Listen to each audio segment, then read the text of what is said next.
mulai bekerja dengan QGIS. Nah, untuk mulai bekerja dengan QGIS, kita nanti akan mulai dengan membuka project pada QGIS ya. Jadi untuk belajar memahami lembar kerja QGIS, kita akan gunakan contoh file proyek dengan ekstensi .shp. Jadi nanti teman-teman bisa download ya file-file SHP yang banyak beredar di internet. Namun untuk Indonesia biasanya kita cari dengan kata kunci RBI atau rupa bumi Indonesia. Atau teman-teman kalau ingin mengikuti ya sama dengan apa yang ada pada video ini ya, silahkan download melalui link yang dibagikan. Kemudian silahkan ekstrak ke folder yang diinginkan. Nanti downloadnya melalui link yang saya sediakan ini. Nah, proyek .shp sebenarnya merupakan ekstensi proyek universal yang tidak hanya bisa untuk Quantum GIS saja. Oleh karena itu, cara membukanya dengan cara impor SHP. Ini untuk QGIS versi 28 ya. Sementara untuk versi yang baru yaitu versi 3 sekian-sekian itu nanti bahkan filenya bisa langsung dibuka ya menggunakan Explorer dari Quantum GIS versi 3 tersebut. Nah, untuk membuka proyek pada Quantum GIS ya, caranya ya nanti kita buka program Quantum GIS desktop ya. Nah, kebetulan untuk presentasi teksnya ini masih menggunakan 2.18 ya. Namun demikian nanti dalam demonstrasinya saya akan menggunakan versi 3.4. Nah, Quantum GIS dapat membuka dan menggunakan proyek SHP yang banyak dibagikan secara terbuka di internet. Nah, langkahnya nanti silahkan buka Quantum GIS dan klik layer, kemudian add layer, kemudian add vector layer. Kemudian pilih file SHP, kemudian klik open. Nah, secara visual caranya nanti bisa dilihat di sini ya. Dalam proyek QGIS ya versi 2.18 ya. Itu kita klik layer, kemudian tambah lapisan atau tambah layer, kemudian tambahkan layar vektor ya. Nah, sementara dalam Quantum GIS versi 3 seperti apa? Mari kita lihat. Untuk demonstrasinya saya tunjukkan dari awal membuka software Quantum GIS versi 3.40 ya. Saya double klik ya. Kemudian akan muncul proses loading seperti ini. Kita tunggu beberapa saat hingga nanti program Quantum GIS-nya siap digunakan. Nah, tampilan awal Quantum GIS versi 3.40 kurang lebih seperti ini ya.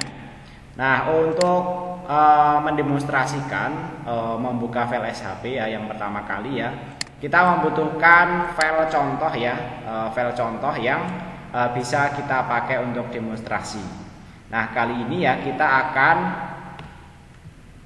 menggunakan file contoh peta SHP yang sudah saya siapkan ya, yaitu batas desa Desember 2019 Dukcapil Jawa Tengah ya, dan peta RBI atau rupa bumi Indonesia Kabupaten Semarang.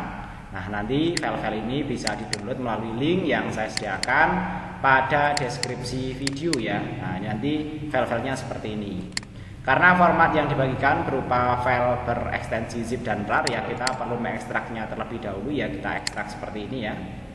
Yang satunya juga kita ekstrak ya, seperti ini ya.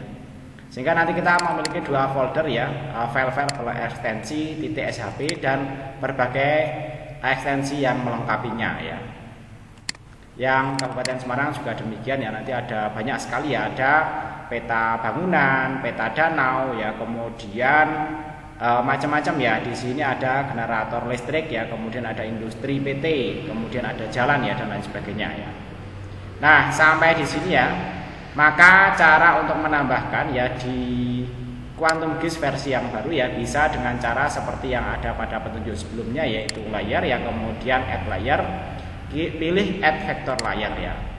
Nah, untuk menambahkan vector layer ya, di sini kita pilih browse ini ya, kemudian kita arahkan ya ke lembar kerja kita. Karena ini untuk demonstrasi ya, saya membuat folder demo ya di sini ya. Kita ambil peta SHP di sini ya. Yang pertama kita akan memuat ya peta SHP ya dari Dukcapil ya. Kita pilih yang SHP seperti ini ya. Kemudian kita klik open ya. Nah, setelah kita klik open ya kita tambahkan add ya, sehingga nanti masuk ke proyek kita ya. Setelah kita add, kemudian ini kita close saja. Nah, setelah itu nanti proyeknya akan bertambah di sini, dan sini tambah 1 layer ya. Jangan lupa untuk proyeknya sebaiknya disimpan ya. Ini saya simpan ya. Oke, saya simpan di tempat yang sama di folder demo ya. Nah, di sini ya. Karena ini demonstrasi, nama filenya saya kasih nama demo ya untuk pertemuan yang kedua ya. Dan ini demo ini ya, menjalankan ya GIS pertama ya. Oke, proyeknya nanti seperti itu misalnya ya. Nah, kemudian setelah sampai di sini ya, kita ikuti petunjuk yang ada di sini biar pembelajaran kita lebih terstruktur. Nah, selanjutnya setelah kita menambahkan proyek dan sudah menambahkan file SHP ya atau peta vektor ya ke dalam proyek ya. Kemudian ini tadi tahapannya ya. Tahapannya agak berbeda dengan versi GIS 28 ya. Namun demikian kurang lebih sama ya. Kita pilih jenis filenya, kemudian kita pilih file SHP-nya ya. Pilih folder tempat menyimpan hasil ekstraknya, pilih file yang berekstensi SHP. Nah, kemudian setelah itu ya, tadi kita sudah berhasil mengklik open ya. Dan selanjutnya jika berhasil nanti akan tampil seperti ini ya. Seperti sama kalau tampilannya ya, kurang lebih nanti seperti ini. Nah, khusus di Quantum GIS yang versi baru ya, versi 3.4.0 ya, kalau kita lihat di sini ya. Versi 3.4.0 ini ya, kita sebenarnya bisa juga melakukan loading ya, atau membuka langsung dari foldernya, karena file SHP yang kita gunakan itu bersifat portable, bisa langsung kita buka dari sini. Tapi saran saya kita tambahkan layer di sini kalau kita memang menghendaki file tersebut menjadi bagian dari proyek yang kita kerjakan ya. Nah, di sini di folder demo ya, bukan sini yang E ya. Drive E ya, di folder demo. Kita lihat di sini ya. Nah, di sini file SHP nanti semuanya bisa dibuka di sini ya, yang Kabupaten Semarang ya misalnya. Kalau kita ingin membuka peta jalan misalnya ya, peta jalan G. Nah, ini jalan ya. Nah, peta jalan ya. Bisa langsung bertambah di sini ya. Nah, jadi nanti jalan ini khusus memang Kabupaten Semarang ya. Nah, bisa langsung tampil di sini. Ini jalur jalan di Kabupaten Semarang ya. Oke, selanjutnya ya, setelah kita berhasil membuka peta ya, dan di sini ya ternyata otomatis ya kita sudah menambahkan layer ketika kita membuka file SHP dari explorernya ya, dari browsernya ini ya. Browser di Quantum GIS versi 3.40. Nah, kemudian ya sebagai latihan ya, kita silahkan untuk mengimpor file SHP lainnya untuk mendapatkan tampilan proyek vektor yang berbeda. Tadi kita sudah mendemonstrasikan ya membuka jalan. Kemudian kita juga bisa membuka bangunan ya. Ini bangunan ada dua, kita lihat ya, AR sama PT ya. Nah, ini AR ini. Nah, ada bangunannya seperti ini ya. Kelihatan di sini ada bangunan. Kemudian bangunan PT juga bisa dilihat di sini ya. Nah, kurang tahu ini bangunan AR sama PT seperti apa, nanti datanya kita lihat ya.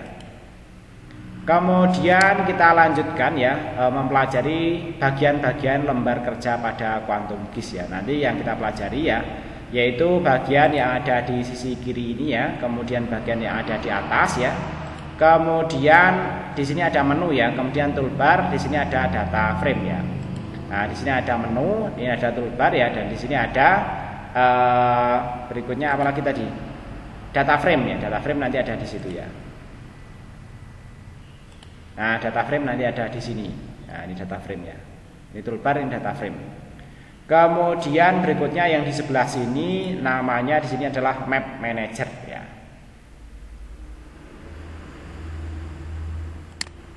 Nah, kita pelajari lebih lanjut mengenai bagian-bagian lembar kerja Quantum GIS.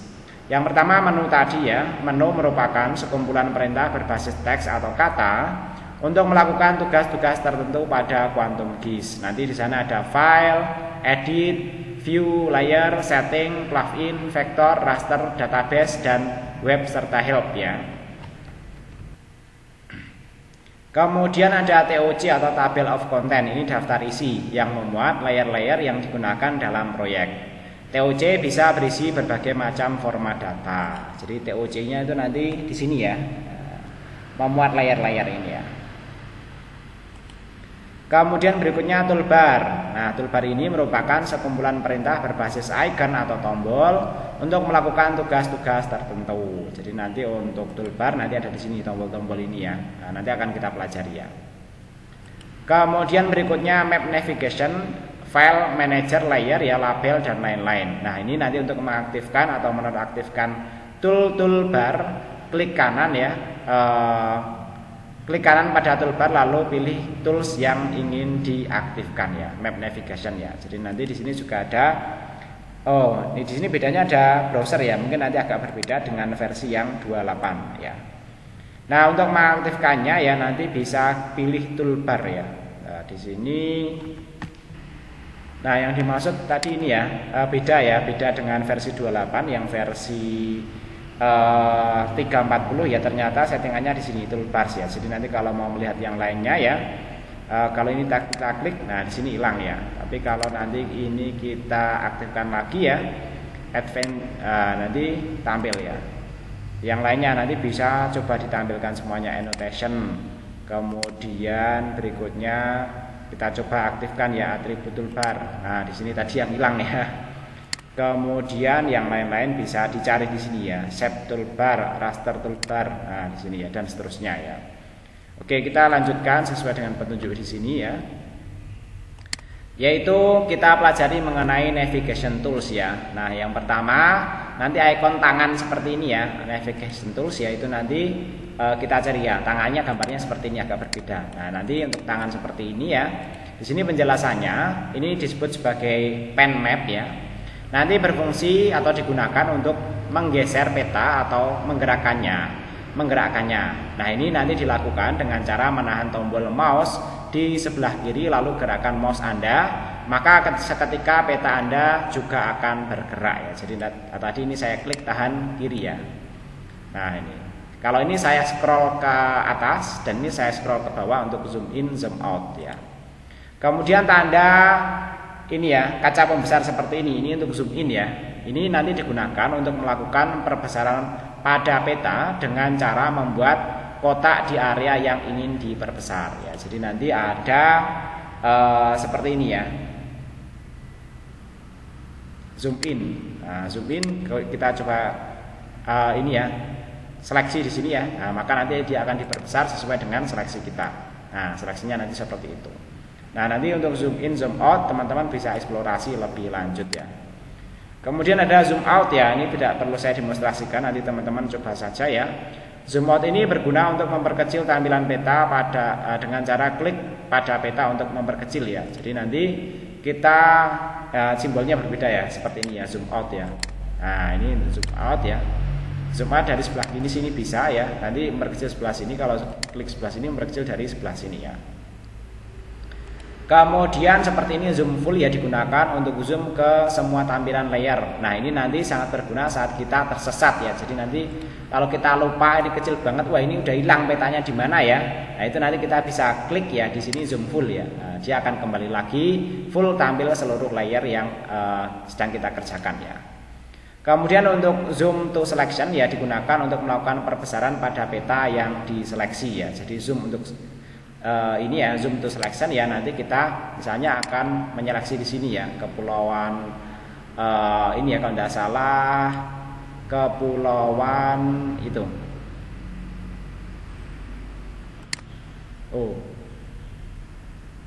Zoom to selection, zoom to layer, zoom to layer. Ini kepulauan Karimun Jawa ya.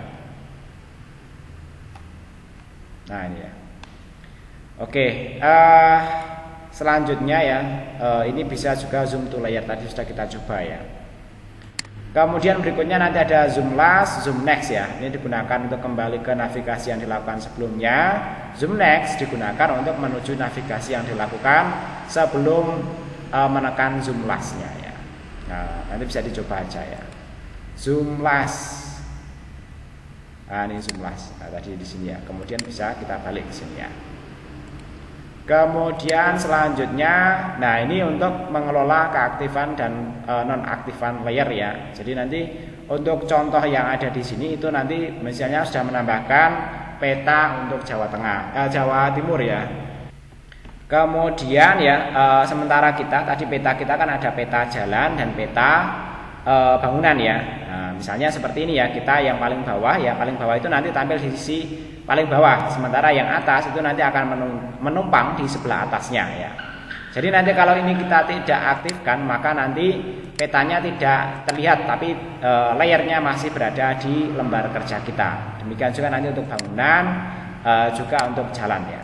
Nah, nanti urutan numpangnya ini sesuai dengan urutan atas bawah yang ada di sini. Jadi nanti kalau ini kita rubah ke atas seperti ini ya, maka jalan yang akan menumpang pada peta bangunan dan bangunan PT ya. Nah, jalannya nanti kalau kita lihat ya di sini ya.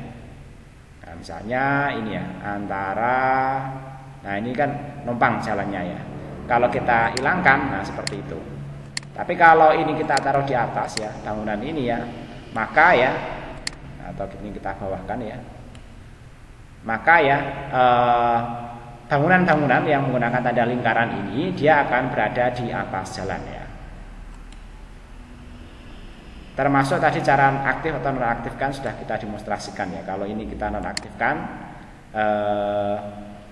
ini ya jalan ya, nonaktifkan dia akan hilang. Tapi kalau kita aktifkan dia akan tampil lagi. Termasuk yang batas desa ini. Jadi nanti kalau batas desa se-Jawa Tengah itu nanti dihilangkan ya, maka dia petanya tidak akan tampil di lembar kerja kita ya. Kemudian berikutnya ya, yaitu mengelola aktif atau non-aktif layer ya. Nah berikutnya, untuk mengetahui cara kerja overlay silahkan import file SHP jaringan jalan Kabupaten Semarang. Tadi kita sudah melakukannya ya, dan kita juga sudah mendemonstrasikannya. Nah kemudian selanjutnya dapat juga dilakukan dengan cara pilih layer, klik kanan pada pilih properti atau double klik layer ya. Untuk mengelola properti layer ya, kita bisa cara ya, klik kanan, kita masuk properti seperti ini ya. Nah ini ada prosesnya seperti ini ya. Atau dengan cara double klik ini seperti ini saja ya, saya double klik ya ini ya. Nah langsung keluar ini ya, jendela properti untuk pengaturan properti layer ya. Kemudian selanjutnya ya dalam pengaturan properti layer ya, misalnya ya kita akan menambahkan layer administratif Kabupaten Semarang. Klik kanan layer kemudian buka atribut. Nah ini untuk mengelola tabel atribut ya. Mungkin sebelumnya ya untuk mengelola properti ya kita klik dulu sedikit, kita eksplorasi ya. Misalnya simbologi, kalau yang saat ini ya simbologinya kan semuanya sama, single simbol ya, semuanya berwarna ungu. Ini sedikit kita modifikasi, misalnya ini kita buat graduation juga bisa ya. Graduationnya misalnya berdasarkan ini kategori aja ya, kategoris ya. Berdasarkan nama desa ya. Kemudian untuk mendapatkan ini ya, nanti gambar nama desa yang berbeda-beda ya, kita bisa klik classify ini ya. Nah ini karena datanya sangat banyak ya, data desa di Kabupaten Semarang ada 5.000-an ya, maka ini ada konfirmasi. Dan ini proses komputasinya cukup berat ya, sehingga nanti perhatikan teman-teman kalau mau melakukan ini di komputer yang spesifikasinya cukup rendah. Kali ini karena saya yakin ya bahwa spesifikasi komputer saya mampu, saya klik OK saja ya. Nah, ini prosesnya butuh waktu ya. Nah, sehingga nanti akhirnya akan muncul seperti ini ya. Ini nanti semua desa akan disimbolisasi ya dengan warna yang berbeda. Kalau kita sudah OK, kita bisa klik apply ya. Dan ini prosesnya juga membutuhkan waktu yang tidak sedikit ya. Nah, sehingga nanti akhirnya di sini akan menampilkan ya tampilan warna desa dengan warna yang berbeda-beda, warna-warni kayak pelangi seperti ini ya. Kemudian berikutnya ya, kita juga bisa mengelola tabel atribut. Nah teman-teman sekalian, peta SHP yang kita download ini sebenarnya tidak hanya sekedar gambar saja, tapi di dalamnya juga melekat berbagai atribut ya. Dan kita bisa lihat ya dengan cara klik kanan layernya, kemudian kita klik open attribute table ya. Nah ini karena datanya banyak ya, agak loadingnya agak butuh waktu. Nah di sini kelihatan ya, di sini ada objek ID, kode desa, kemudian nama desa ya, kemudian kode. Tidak tahu ini kode apa ya, karena kita download kadang kita tidak tahu datanya itu apa ya. Kemudian kalau provinsi itu kita tahu ya sama ya, kemudian kota, kecamatan, desa, kelur dan seterusnya ya. Nah, ini ya sebenarnya ya kita bisa menyeleksi di sini. Nah, di sini ya. Nah, objek yang kita seleksi ya itu nanti akan tertandai ya.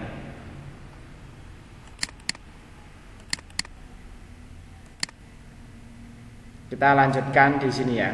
Nah, ini nanti di sini ada petunjuknya ya.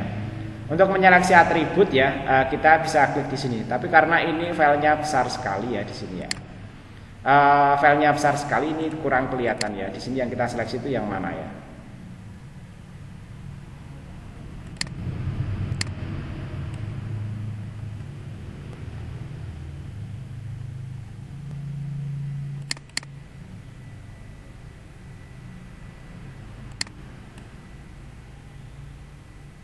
Mungkin kita bisa lakukan ya.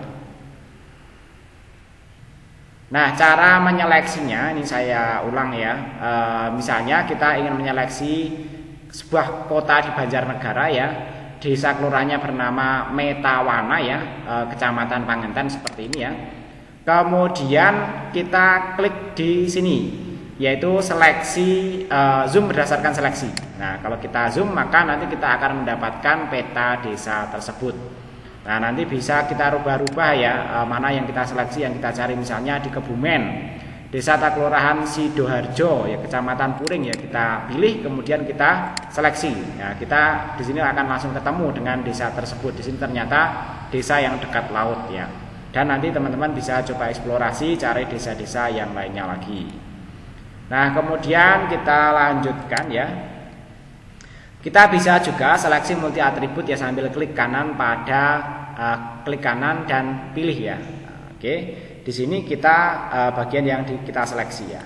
Oke, misalnya ya, kita akan menyeleksi sejumlah desa ya, Ponorogo dan ini ya. Ini sambil saya kontrol ya, kemudian saya klik ya. Ini saya menyeleksi 3 ya. Kemudian berikutnya kita coba zoom ya sesuai dengan seleksi kita tadi ya.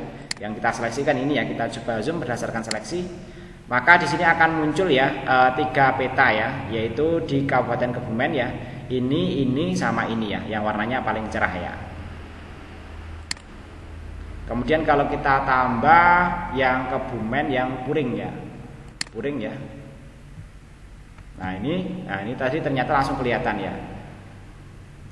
Kemudian seterusnya ya, nanti teman-teman bisa coba. Kita coba pindah ke Purworejo, kita seleksi 3 itu ya. Kemudian kita zoom seleksi. Nah, tadi ternyata 3 ada di sini ya. 1, 2, 3 ini 3 desa yang ada di Purworejo. Nanti teman-teman bisa eksplorasi lebih lanjut ya. Kemudian yang lain-lainnya lagi nanti akan kita pelajari pada pertemuan-pertemuan yang akan datang. Untuk pembelajaran ya kurang lebih kita sampai di situ dulu.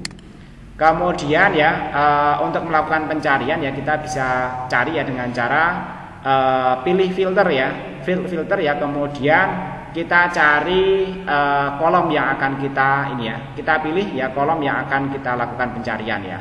Nah, untuk mencari ya kita bisa pilih di sini ya, show all ya. Kemudian kita pilih filter ya. Kemudian misalnya kita cari desa ya.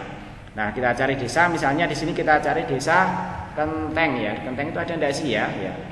Oke, kita cari seperti itu ya. Kemudian kita enter ya. Nah, ini dicari. Nah, ternyata di sini ada sejumlah desa yang bernama Kenteng ya. Di antaranya ada yang di Semarang ini di sini ya. Susuan Kenteng itu juga ada ya, Bandungan Kenteng juga ada. Nah, kalau kita seleksi ternyata seleksi ya, kemudian kita tampilkan di petanya ya. Kita zoom ya sesuai seleksinya, ternyata peta Kenteng ada di sini ya. Nah, di sini di tengah-tengah Jawa Tengah lah kira-kira di situ ya. Kecil sekali ya.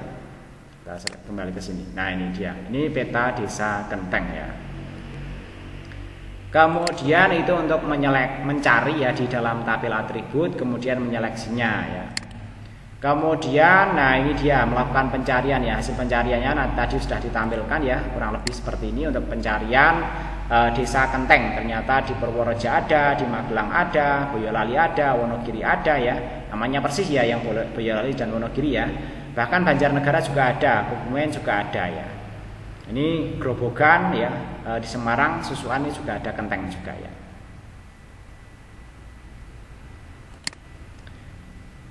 Baik, kurang lebih seperti itu yang kita pelajari kali ini ya. Mudah-mudahan dapat dipahami dan bermanfaat. Jika teman-teman ada pertanyaan atau diskusi ataupun koreksi, silakan disampaikan melalui kolom komentar. Untuk kontak lebih lanjut, misalnya ingin berkomunikasi atau lain sebagainya, bisa menggunakan email priyadi.ltr@gmail.com atau priyadi@stekom.ac.id.